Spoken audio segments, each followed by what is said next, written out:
National Weather Service and State College, Pennsylvania has issued a severe thunderstorm warning for northeastern Franklin County in south-central Pennsylvania, Cumberland County in south-central Pennsylvania, until 10:15 p.m. At 9:13 p.m., a severe thunderstorm was located near Newville, moving east at 25 miles per hour.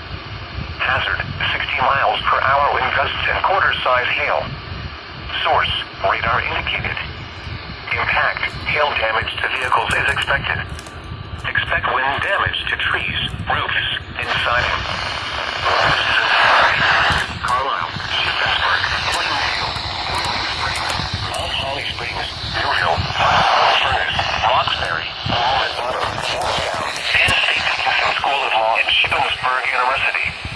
This includes the following interstates: the Pennsylvania Turnpike between mile markers 201 and 223, and near mile marker 232. Interstate 81 from mile markers 25 to 49. For your protection, move to an interior room on the lowest floor of a building. Torrential rainfall is occurring with this storm and may lead to flash flooding. Do not drive your vehicle through flooded roadways.